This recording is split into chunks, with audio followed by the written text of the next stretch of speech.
കോട്ടയം തിടനാട് ചെമ്പലമറ്റത്തിന് സമീപം മധ്യവയസ്കനെ തോട്ടിൽ വീണ് മരിച്ച നിലയിൽ കണ്ടെത്തി. ടാപ്പിംഗ് തൊഴിലാളിയായ സുനിലിന്റെ മൃതദേഹമാണ് തോട്ടിൽ കണ്ടെത്തിയത്. ടോബി ജോൺസൺ ഇപ്പോൾ വിവരങ്ങളുമായി ചേരുന്നുണ്ട്.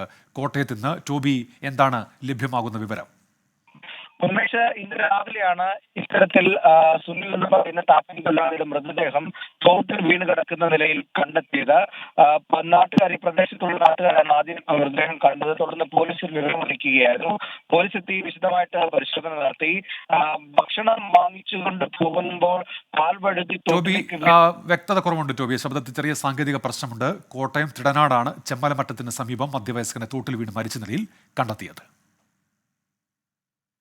ലോകത്തെവിടെയായാലും ഏത് സമയത്തും 24 വാർത്തകളും ഓഗ്മെന്റഡ് റിയാലിറ്റി പാക്കേജുകളും എക്സ്പ്ലെയിനറുകളും വിശദമായി കാണാൻ ഞങ്ങളുടെ യൂട്യൂബ് ചാനൽ നിങ്ങൾക്ക് സബ്സ്ക്രൈബ് ചെയ്യാം.